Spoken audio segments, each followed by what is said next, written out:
뜨거운 여름 약수교회에 편지 한 통이 도착했습니다.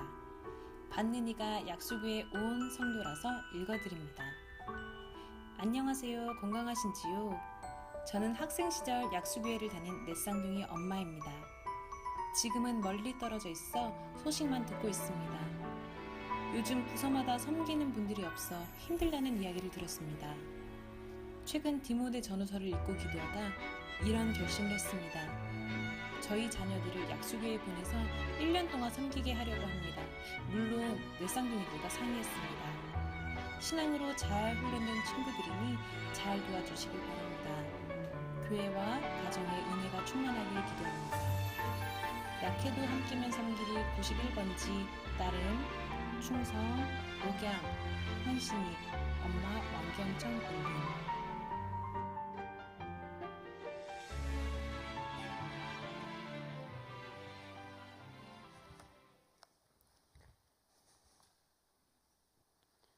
우리 약해도 함께면 섬기리에 사는 왕경청 성도 네 번째 편지죠. 헌신으로 섬기리 헌신의 편지가 도착했습니다. 오늘로 이제 섬기는 교회 일꾼 네 번째 시간 마무리하게 됩니다.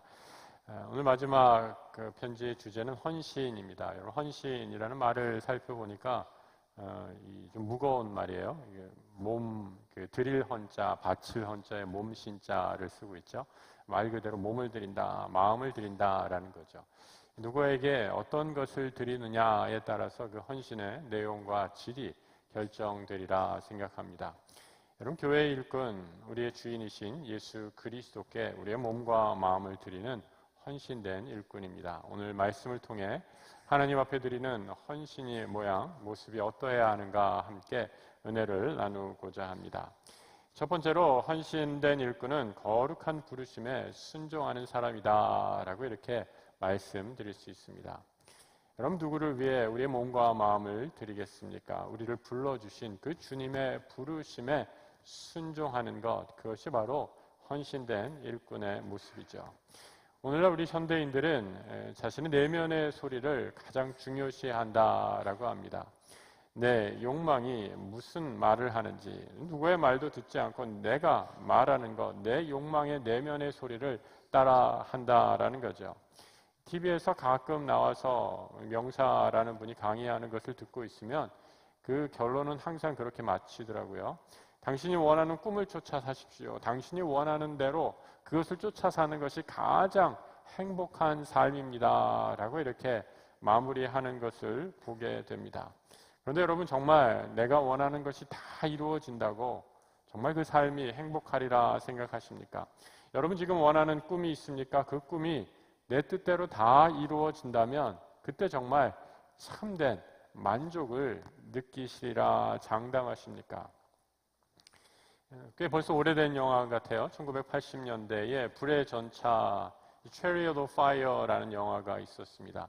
제8회 파리 올림픽 대회를 배경으로 한 영화입니다. 영국의 두 육상 선수의 이야기이죠. 하나는 해럴드 아브라함이라는 선수였고, 하루는 에릭 리델이라는 실제 인물을 배경으로 삼은 그런 영화입니다. 해럴드 아브라함은 유대인 아주 갑부집 아들로 태어나서 아주 좋은 교육을 받고 영국의 명문 대학에서 육상 선수, 대표 선수로 발탁됩니다. 또 하나 에릭 리델은 선교사의 자녀로 해외에서 오랫동안 지내다가 아주 신앙의 사람, 그 가정에서 교육받다가 달리기를 너무 잘해서 영국의 대표 육상 선수가 되죠. 해럴드 아브라함이라는 사람은 어렸을 때부터 이 올림픽 금메달이 꿈이었던 사람입니다. 금메달, 올림픽에 나가 우승을 하기 위해 나의 최선의 노력을 다해서 꼭 그 금메달을 쟁취하리라라는 그런 욕망을 불태웠던 그런 사람이죠. 해럴드와 에릭은 당대 영국의 육상 유망주여서 이 둘은 마침내 파리 올림픽 100m 결승을 앞두고 맞붙게 되죠. 전 세계 언론의 이목이 주목했고 영국은 난리가 났죠. 자국의 선수들 2명이 100m 결승에 나가니 얼마나 흥분된 순간입니까? 그런데 이 100m 결승을 얼마 앞두고 에릭 리델이라는 청년이 갑자기 기자 인터뷰를 하면서 나는 올림픽 100m 결승에 나가지 않겠다라는 폭탄 선언을 하죠. 여러분 그 이유가 무엇인지 아십니까? 주일 성수를 하기 위해서. 올림픽 100m가 열리는 날이 주일이었기 때문에 나는 주일에는 뛰지 않습니다. 신앙의 이유로 올림픽 100m 결승에 나가지 않겠다라고 선언을 한 거죠. 전 세계가 깜짝 놀랐고 영국에서는 난리가 났습니다. 민족을 팔아먹는, 우리 나라를 팔아먹는 매국 노요 가론 유다다라고 하면서 그에게 심한 협박까지 날아들었죠. 하지만 에릭 리델은 끝까지 자신의 신앙을 굽히지 않으며 주일에는 뛰지 않는다라는 그런 신앙을 이어갑니다. 100m 결과는 어떻게 됐을까요? 에릭 리델이 빠진 100m에서 해럴드 아브라함이 100m의 금메달을 차지하게 됩니다. 그런데 여러분 이상한 건 해럴드가 그토록 갈망했던 금메달을 얻었지만 그의 마음 한구석에는 여전히 이전보다 더 채워지지 않는 갈증이 남아 있었다라는 겁니다. 해럴드는 자신의 욕망을 쫓아서 충실한 삶을 살았다면 에릭 리델은 정반대였죠. 자신의 내면의 소리보단 하나님의 말씀에, 그 음성에 순종했던 것입니다. 에릭 리델이 열심히 달리는 이유는 단 하나, 나를 위해 달리는 것이 아니라 하나님 나라의 영광을 위해서 달렸던 것이죠. 우승의 목적이 나에게 있지 않고 하나님 나라의 영광에 있기에 그는 주일 성수를 위해 자기가 가장 좋은 기록이 나오는 100m를 포기한 것입니다. 하나님의 말씀에 순종하죠. 세상이 뭐라고 해도 그는 그 부르신 길을 걸어갑니다. 바울은 오늘 영적인 아들 디모데에게 하나님의 일꾼, 나의 내면의 욕망의 소리를 쫓아 사는 사람이 아니라 하나님의 거룩한 부르심을 쫓아 사는 사람이다 라고 가르쳐 줍니다. 오늘 본문 1절을 같이 한번 읽어보겠습니다. 하나님 앞과 살아있는 자와 죽은 자를 심판하실 그리스도 예수 앞에서 그가 나타나실 것과 그의 나라를 두고 엄히 명하노니. 바울을 부르시니 또 그와 함께 디모데를 부르신 이는 누구십니까? 하나님이 부르셨습니다. 산 자와 죽은 자를 심판하시는 전능하신 아들 예수 그리스도가 그들을 부르셨습니다. 천사도 흠모할 만한 이 귀한 부르심의 사명을 주신 분, 삼위일체 하나님 앞에 그 부르심에 순종하는 것이지요. 바울에게 주어진 사명은 이처럼 하늘로부터 내려온 것입니다. 여러분, 우리 인간은 이 세상의 것에 절대로 만족할 수 없습니다. 여러분, 재산을 많이 가졌다고 만족할 것 같습니까? 재산이 많으면 많을수록 더 많이 얻기 위해 그 만족은 곧 사라지게 되죠. 높은 자리에 올랐다고 만족할 것 같습니까? 끊임없이 더 높은 권세와 힘을 차지하기 위해 만족함이 없는 삶을 살아갈 수밖에 없죠. 왜 그럴까? 아주 이유는 간단합니다. 하나님께서 우리를 그렇게 창조하셨기 때문입니다. 인간은 세상의 것에 결코 만족할 수 없죠. 우리를 창조하신 하나님께서 우리의 참된 만족은 오직 여호와 하나님만을 통해 얻을 수 있도록 우리를 만드셨기 때문이죠. 그래서 가장 복된 인생은 하나님의 부르심을 따라 사는 삶입니다. 여러분, 오해하시면 안 돼요. 부르심을 받은 삶 다 신학 공부하고 목사가 되라라는 말씀이 결코 아닙니다. 내가 처한 삶의 자리에서 그 형편과 처지가 어떠하든지 하나님의 부르심에 응답하는 삶, 그것이 가장 복되고 아름다운 삶임을 말씀하는 것입니다. 여러분, 성경에서 하나님 아닌 것을 더 사랑하는 것, 그것을 우상이다라고 이렇게 얘기하죠. 세상에서는 그것을 가리켜서 중독이다라고 이렇게 얘기합니다. 여러분, 무엇에 중독된 경험 있으십니까? 요즘 어린아이들은, 여러분 이제 조그만 청소년 아이들만 되면 핸드폰에 오락에 쉽게 빠져드는 것을 보게 되죠. 오락에 중독된 아이들은요, 밥도 안 먹고 거기에만 몰두하는 것을 보게 됩니다. 어디 아이들 뿐입니까? 어른들도 마찬가지죠. 술과 마약, 온갖 세상의 쾌락에 중독된 사람들 얼마나 많이 있습니까? 여러분, 이 중독된 사람 자신의 내면의 욕구에만 충실한 삶을 살았기 때문이죠. 내가 하고 싶은 것, 내 욕망을 이루는 것이 최고의 삶이라고 여겼는데 결과는 내가 가장 좋아하는 것이 자신을 삼켜버려서 더 이상 거기에서 헤어나오지 못하는 늪에 빠진 것이죠. 여러분, 이런 중독에서 헤어나올 수 있는 길은 무엇입니까?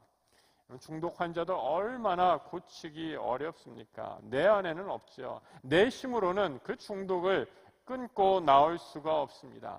내가 지금 가장 사랑하는 그것보다 훨씬 더 귀하고 아름다운 것이 있음을 보여줄 때에만 그 중독의 힘을 끊을 수 있다라는 거죠. 나에게 지금 만족을 준다고 착각하는 이 세상 것보다 훨씬 더 고상하고 아름다운 분이 계심을 보여주는 길밖에 없습니다. 그분이 누구시죠? 바로 예수 그리스도이십니다. 그래서 세상은 그 어떤 이름보다 귀한 이름인 예수의 이름을 제대로 알게 되면 이전에 모든 사랑하는 것을 버리고 예수 그리스도를 따르는 부르심에 순종하는 삶을 살게 된다고 말씀합니다. 주 예수보다 더 귀한 것 없네라는 이 찬송의 가사가 나의 신앙의 고백이 되는 것입니다.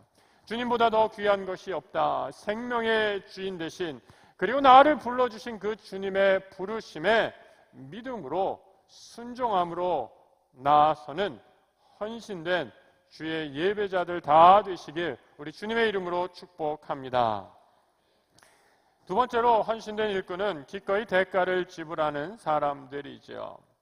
말씀을 전하는 하나님 나라 헌신된 일꾼의 자세, 바울은 오늘 본문 2절로 4절에서 이렇게 말하고 있습니다. 같이 한번 읽어보겠습니다. 끝까지 참고 가르치면서 책망하고 경계하고 권면하십시오.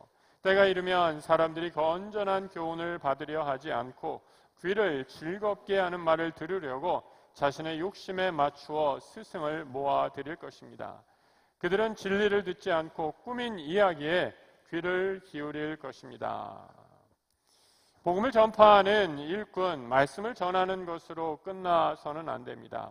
말씀을 전했다면 그 말씀대로 살려고 애를 써야죠. 말씀을 듣는 사람도 말씀을 듣고 은혜를 받았다면 듣는에서 끝나는 것이 아니라 들은 말씀대로 은혜 받은 대로 살려고 해야지, 실천해야지 이 말씀의 열매가 맺히게 됩니다. 말씀을 전하고 그 말씀대로 살려고 할 때 우리는 여기에 어려움이 따른다라는 것을 누구나 다 알게 됩니다. 하나님 나라에 헌신된 일꾼은 그래서 사람이 듣기 좋은 말만 하는 사람이 아닙니다. 때로는 자신의 귀에 거스르는 말을 하는 사람, 여러분 이런 사람 만나게 되면 부담이 되죠. 나에게 싫은 소리 하는 사람, 좋아하는 사람이 누가 있겠습니까? 때로는 싫어하고 미워하고 또 만나기 꺼려하게 되죠. 하지만 그 말을 잘 들을 때 내가 한 단계 성장하게 되죠. 그럼 목사도 예외가 아닌 것 같습니다. 신혼 때 제 아내가 제 설교에 한마디 조언을 해줄 때가 있었어요. 저는 이제 지금도 마찬가지지만 설교 원고를 작성을 하게 되거든요. 근데 어느 날 오래전 일이네요. 아내가 이제 설교를 쭉 읽어보다가 여보 당신 설교는 좀 너무 만연체인 것 같아요 그러더라고요. 만연체, 문장이 너무 길다라는 거예요. 그래서 이렇게 주어 동사가 어디 있는지 무슨 말인지 문장이 좀 짧게 끊어서 가야지 성도들이 더 잘 알아듣지 않겠어요? 이렇게 얘기를 하더라고요. 여러분 이렇게 얘기하면 어떻게 얼마나 고마워요. 여보 참 고마워. 당신 정말 나한테 좋은 조언 해줬어. 내가 그 당신 조언 듣고 한 단계 내 설교가 업그레이드 될 것 같아. 이렇게 얘기했으면 얼마나 좋았으려만. 뭐라고 얘기했겠어요? 당신이 설교를 알아! 이러고 그렇게 얘기하다가 한번 말다툼을 하게 됐죠. 여러분 누가 나에게 조언을 하게 될 때 결코 잘 받아들인다라는 거 쉬운 일이 아니죠. 자존심을 세우다가 다투고 어려움을 겪게 됩니다. 그래서 잘한다 해야지 다들 좋아하지, 발전을 위해 괜히 쓴소리하는 사람들 모두 부담스러워합니다. 여러분 요즘에 우리 시대 누가 누구를 혼내다가는 큰일 나는 세대이죠. 아이들은 부모의 훈육받는 것을 거부하는 시대입니다. 학교에서 교사가 선생님을 잘못 훈계했다가는 바로 교육청에 신고가 들어간다라고 이렇게 얘기하지 않습니까? 책망하고 가르치고 권면하는 것이 나쁜 낯선 시대고 누구나 자기 하고 싶은 대로 행하고 있죠. 사사기에서 말하는 것처럼 자기 소견에 옳은 대로 행하는 것이 오늘날 세대의 특징이 되어버렸습니다. 왜 훈계를 거부할까? 왜 꾸지람을 듣지 않을까? 한마디로 권위가 무너졌기 때문입니다. 말씀의 권위가 무너졌지요. 말씀을 말씀으로 받으려 하지 않습니다. 헌신된 일꾼의 삶의 모습, 사람들 귀에 듣기 좋은 말만 해서는 안 된다라는 겁니다. 때로는 경책의 말, 훈계의 말, 책망의 말을 할 줄 알고 또 그 말을 들을 수 있어야 합니다. 그래야 바로 설 수 있기 때문이죠. 여러분, 이런 말 하면 말씀드린 것처럼 사람들이 싫어요. 예전이나 지금이나 마찬가지였습니다. 설교도 그래서 훈계하는 설교, 꾸지람을 하는 설교, 이 죄를 아주 이렇게 날카롭게 지적하는 날카로운 설교보다는 축복하는 설교를 하는 목회자들이 더 곽광받는 시대가 아닌가 생각됩니다. 이스라엘 시대, 구약의 시대에도 마찬가지였죠. 여러분, 이스라엘 백성이 좋아하는 설교자들, 예언자들 어떤 사람이었습니까? 지금 아무 문제 없다, 모든 것이 잘 된다, 하나님이 우리를 결코 버릴 일이 없으시다, 우리는 선택된 민족이다 라고 하면서 그들의 귀에 달콤한 사탕 발림만을 해주는 그런 예언자들만을 좋아했다라는 거죠. 하나님 말씀을 듣지 않고 그 말씀대로 순종하지 않다가는 하나님의 심판이 임합니다. 회개해야 합니다. 돌이켜야 합니다. 이대로 가면 안 됩니다. 경고를 하는 예레미야 같은 선지자, 이스라엘 백성이 너무 싫어했죠. 싫어하다 못해 그를 치고 매를 쳐서 치고 옥에 가두기까지 하는 그런 반응을 보였습니다. 헌신의 일꾼은 내가 이 말을 하면 사람들이 어떻게 생각할까 계산하며 전하는 사람이 아니죠. 내게 주어진 말씀이 하나님이 주신 말씀이기에 때로는 사람들이 거부하고 배척하는 대가를 치르더라도 그 진리의 길을 따라 그 말씀을 선포하는 사람이 헌신된 일꾼이죠. 위기의 순간에 위기를 위기라고 말할 수 있는 사람, 이렇게 살면 하나님의 심판을 면할 수 없다라고 말하는 사람이 하나님 나라의 헌신된 일꾼입니다. 지난 한 주 동안 이 휴가 기간에 저는 이 부흥에 관련된 책을 여러 권 함께 읽으면서 묵상하고 기도했습니다. 성경을 읽으면서 또 기도하면서 이 부흥, 성경에서 말하는 부흥이 어떤 것일까 깊게 묵상했습니다. 단순히 사람이 늘어나고 예산이 늘어나는 것도 부흥이겠지만 성경을 깊이 들여다보니까 이런 외적인 것, 이것을 가리켜서 진정한 부흥이라고 얘기할 수 없는 것들이죠. 외적인 부흥은 오히려 참된 내면의 영적인 부흥의 부수적인 결과일 뿐입니다. 오늘날 교회의 위기는 오히려 양적으로 그 교회의 몸이 너무나 비대해졌지만 복음이 주는 고난을 기꺼이 감당하려는 헌신된 제자들이 사라졌기 때문 아닙니까? 여러분, 흔히 믿지 않는 사람들은 이 종교인들, 이 종교를 가리켜서 기독교를 포함한 모든 종교를 가리켜서 그 종교는 그 사회에 보이지 않는 가장 높은 도덕적인 기준과 가치를 지니고 있어야 한다라고 이렇게 얘기를 합니다. 믿지 않는 사람들이 하는 이야기입니다. 그런데 여러분, 요즘에 오늘날 종교의 모습 어떻습니까? 오히려 세상 사람들의 걱정을 사고 있죠. 자신의 몸을 들여 헌신하기는커녕 서로 자신의 이익만을 위해 싸우는 모습에 세상 사람들은 실망하고 있습니다. 복음의 헌신된 일꾼은 나를 부르시고 내가 선포한 그 말씀대로 살아가려고 애쓰는 사람이죠.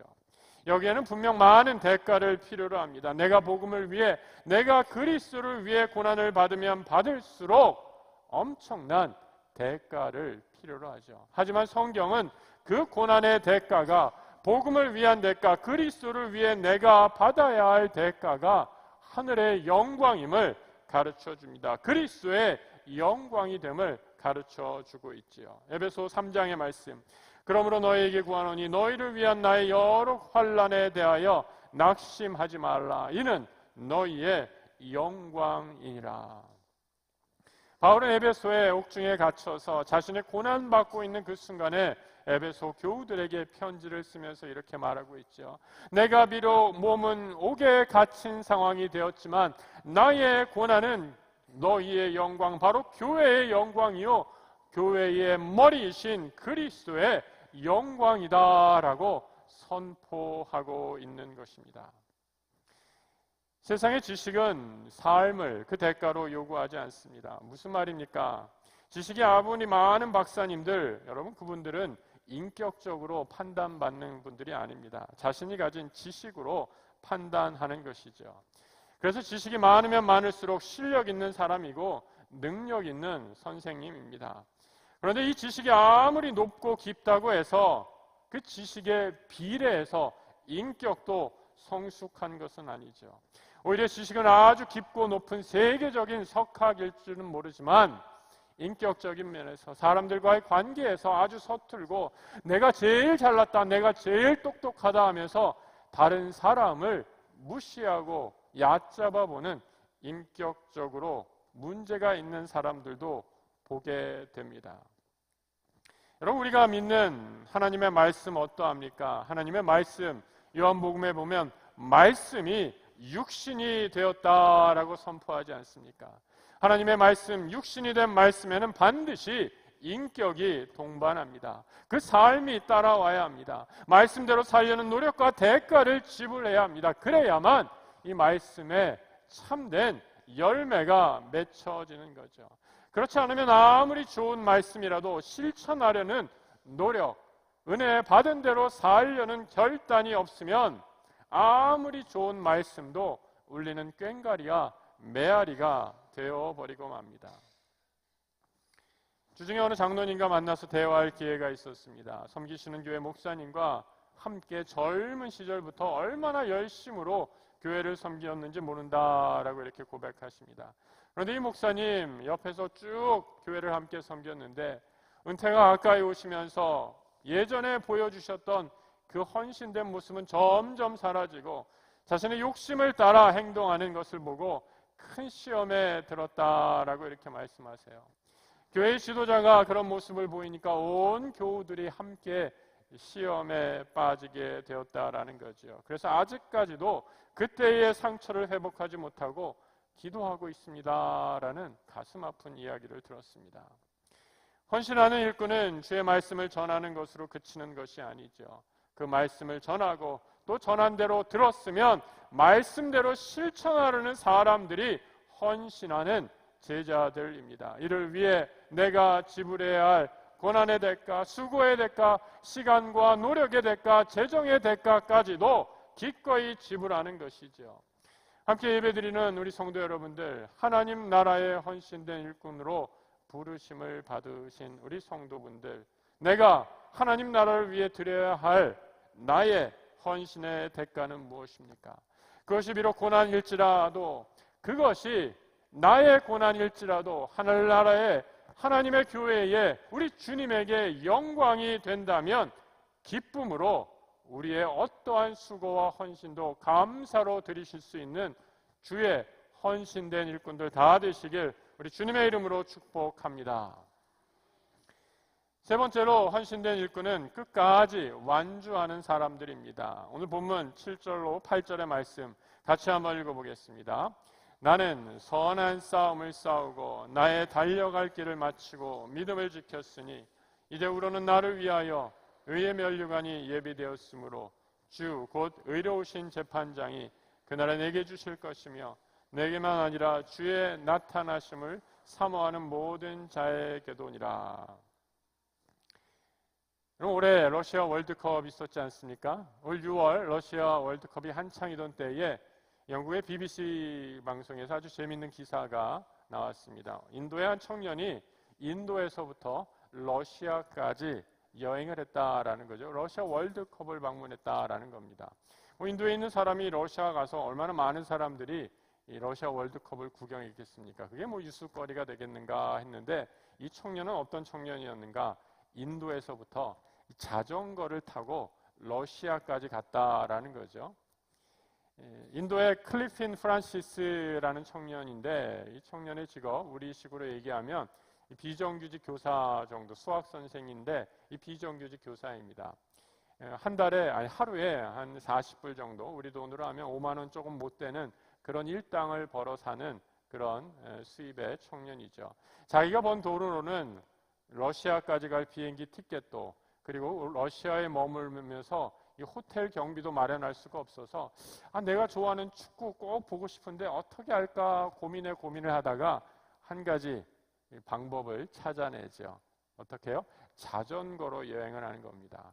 인도 머리 지금 지도가 세계 지도가 지금 머리에서 좀 떠오르십니까? 인도 남부에서부터 러시아까지 가려면 최소한 바다를 앞두고 있어서 어떻게 그 자전거로 어떻게 다 갈 수 있을까 고민하다가 최소한의 경비로 갈 수 있는 방법은 인도 남부에 있는 자신의 고향인 켈라라라는 곳에서 비행기를 딱 한 번 타요. 비행기를 딱 한 번 타고 이 두바이까지 비행기로 떠납니다. 두바이에서 다시 배를 타고 이란으로 가죠. 그리고 이란에서부터 러시아까지 육로로 자전거 사이클로 출발을 하는 겁니다. 이란으로부터 러시아까지 무려 2,600마일, 키로로 하면 4,200여 킬로를 페달로 밟아가는 거죠. 어마어마한 대장정 아닙니까? 그런데 이 4,200킬로를 다 달려서 꿈을 이뤘어요. 자신의 꿈이 뭔가 워낙 축구를 좋아하는 청년이어서 아르헨티나의 축구 영웅이었던 리오넬 메시를 보는 게 꿈이었는데 러시아 월드컵에서 그 선수를 보게 되어서 자신은 하나도 이 여행에 경비가 얼마나 많이 들었던 참 기쁘고 행복하다라고 이렇게 인터뷰를 얘기합니다. 한 가지 생각보다 더 경비가 많이 들었던 것은 두바이에 내려서 그 자전거를 사야 했기 때문에 그 자전거를 사는데 700불이 들었대요. 우리 돈은 한 80만 원 정도 되는 자전거. 성능이 그렇게 좋은 자전거는 아니지만 이 자전거를 타고 무려 4,200km를 달려가서 러시아까지 도착했다라는 겁니다. 예배 드리시는 분 중에 축구 좋아하시는 분, 축구 아무리 좋아해도 4,200km 달려서 축구 보러 가실 분 혹시 이 자리에 계십니까? 대단하지 않습니까? 여러분 말이 4,200km지 어떻게 그 먼 길을 갈 수 있겠습니까? 하지만 이 청년에겐 목표가 있었죠. 목표를 향해 끝까지 간 것입니다. 이 기사를 보면서 저는 우리 하나님 나라 백성인 성도의 목표가 무엇일까라고 생각해 봅니다.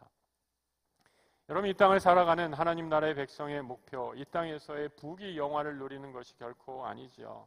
우리는 천국의 면류관을 바라보며 나아가죠.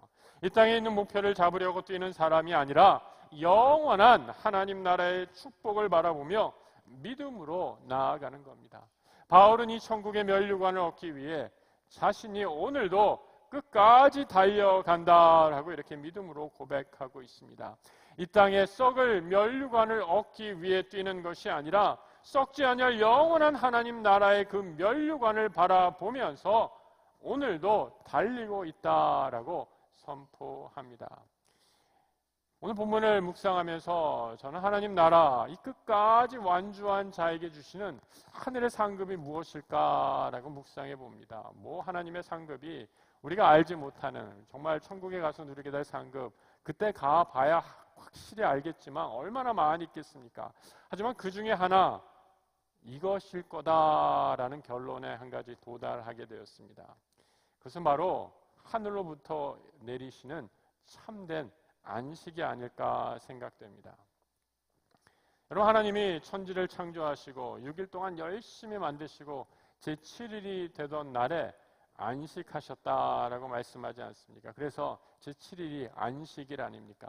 하나님도 쉬셨다라는 거죠. 여러분 하나님이 쉬셨다 좀 이상한 말 아니에요? 하나님이 우리 사람의 육신을 입고 계신 분도 아닌데 무슨 일 하셨다고 피곤하나? 우리가 인간의 몸을 입고 아침 일찍부터 주일날 교회에서 봉사하면 오후 정도 되면 좀 피곤해서 좀 쉬고 싶다라는 생각이 들지만 하나님이 왜 그런 쉬고 싶다라는 말씀을 하셨을까? 여러분 하나님이 제7일에 안식하신 이유는 피곤해서 안식하신 것이 아니지요. 하나님이 취하신 안식은 완전한 만족을 의미합니다. 그것이 바로 보시기에 좋았더라라는 말씀의 의미 아니겠습니까? 이제 하나님은 완전한 만족에 이를 다 완수한 자만이 누릴 수 있는 하늘의 참된 안식을 누리고 계신 것이죠. 우리 예수님께서 십자가에서 마지막에 이렇게 말씀하시죠. 내가 다 이루었다, 텔레스타이라고 말씀하신 다 이루었다라고 말씀하시며 숨을 거두시죠. 다 이루었다. 이제 주님이 이 땅에 당신의 아들을 보내신 성부 하나님의 사명을 마침내 다 이루신 후에 완전한 만족감 중에 하늘의 안식에 들어가신 것이죠. 여러분, 저는 성도 여러분, 죄송한 말이지만 그래서 우리는 이 땅에서 하늘로부터 내리는 이 완전한 안식, 완전한 만족을 결코 얻을 수 없으리라 생각합니다. 하늘로부터 내리시는 이 완전한 만족감은 믿음의 경주를 완주한 자에게 주시는 영광의 면류관이기 때문입니다. 우리는 세상에 있을 동안 그 어떤 세상의 것으로도 이 하늘의 참된 안식을, 완전한 만족을 누릴 수 없죠. 그래서 오직 진리 되신 말씀만을 붙잡고 믿음의 경주를 오늘도 달려가는 것입니다. 그리고 마침내 우리 주님이 우리를 부르시는 그날 영광의 면류관을 주시며 영원한 안식으로 완전한 만족감으로 우리에게 그 영광의 면류관을 허락해 주실 것입니다. 오늘 함께 예배하는 우리 모든 성도들, 하나님 나라의 그 부르심에 헌신된 일꾼이 되시기를 축복합니다. 그 부르심의 길이 때로는 고난의 길, 어려움의 길, 내 수고와 땀이 필요로 하는 길이다 할지라도 오히려 그것을 영광으로 여기며 주님 함께 하신 그 고난의 길에 동참함으로 하늘에 순종하는 헌신된 일꾼 되시길 축복합니다. 그리고 마침내 주어질 하늘의 영원한 안식, 참된 만족함이 우리 안에 주어져 있음을 믿음으로 확신하며 오늘도 이 믿음의 경주를 끝까지 완주하는 하나님 나라의 헌신된 일꾼들 다 되시길 우리 주님의 이름으로 부탁드립니다.